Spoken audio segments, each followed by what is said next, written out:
Audiobook Estoy atado y quiero ser libre, por el apóstol Antonio Pérez, capítulo 4.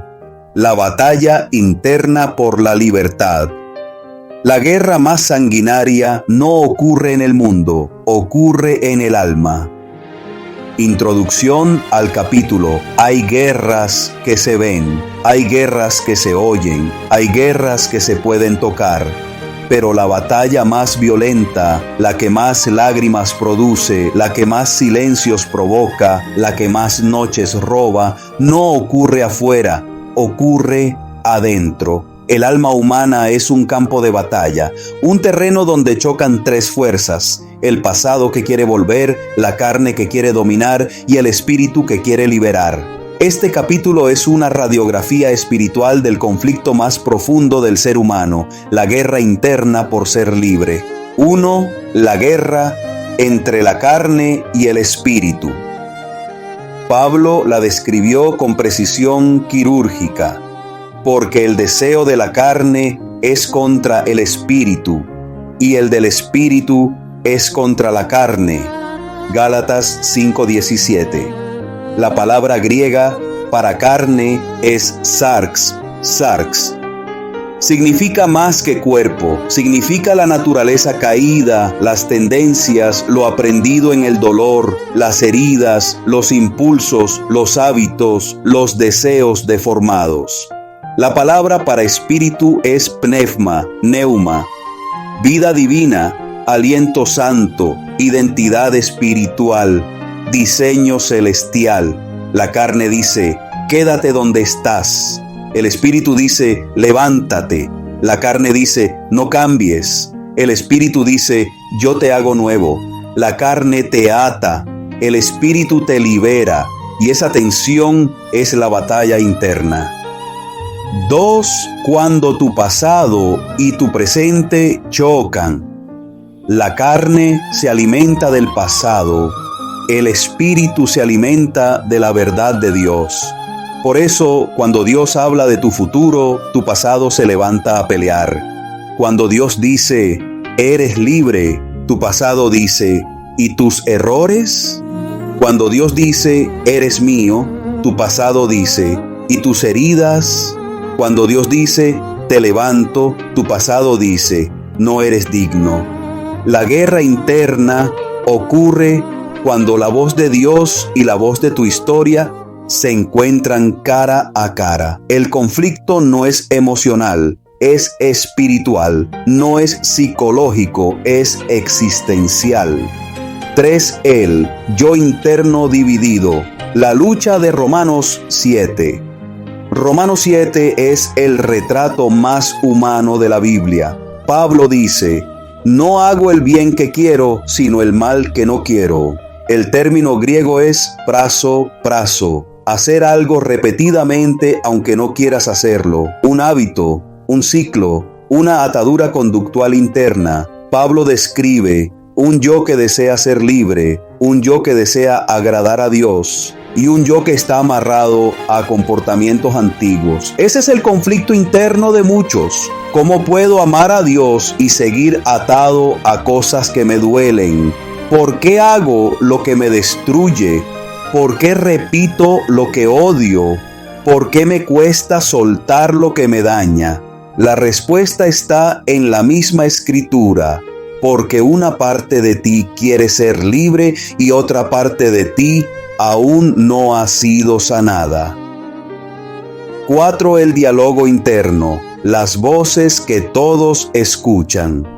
Dentro del alma todos escuchamos voces, la voz del miedo, y si lo intentas y fallas, la voz del dolor, no te arriesgues otra vez, la voz de la vergüenza, si supieran quién eres en realidad, la voz del rechazo, nadie te ama de verdad, la voz de Dios, yo estoy contigo. El problema no es escuchar voces. El problema es a cuál voz decides creerle. La Biblia dice, mis ovejas oyen mi voz. Juan 10:27. Pero también oímos la voz de nuestras heridas. La guerra interna es un diálogo, la conversación entre lo que fuiste y lo que serás. 5. El desgaste del alma en guerra. Una guerra interna desgasta más que 1000 batallas externas. Se siente como cansancio sin causa, tristeza repentina, falta de motivación, incapacidad de orar, emociones intensas sin razón, pensamientos que no se van, ganas de aislarse, frustración constante, presión espiritual sin explicación. La palabra hebrea para cansancio del alma es yagá, cansancio que viene de pelear demasiado tiempo. Hay personas agotadas, no porque trabajan mucho, sino porque han peleado demasiado dentro de sí mismas. 6. El yo que quiere ser libre y el yo que tiene miedo de serlo. Ser libre da miedo, porque ser libre te obliga a tomar decisiones nuevas, afrontar heridas viejas, dejar caer máscaras, mostrarse vulnerable, renunciar a hábitos cómodos, aceptar amor verdadero, soltar identidades falsas. Por eso muchos se quedan atados, no porque amen la atadura, sino porque temen la libertad. La carne busca zonas conocidas, aunque sean dolorosas. El espíritu busca el propósito, aunque implique cambio. Ahí ocurre la guerra interna, entre la comodidad del dolor y la incomodidad de la sanidad. 7. El Espíritu Santo, el aliado en tu guerra interna. El Espíritu Santo no es solo consolador, es entrenador, guía, libertador, sanador, intercesor, estratega espiritual. Romanos 8:26 dice: el Espíritu nos ayuda en nuestra debilidad. La palabra ayuda es sinantilambánete, sunantilambanetai.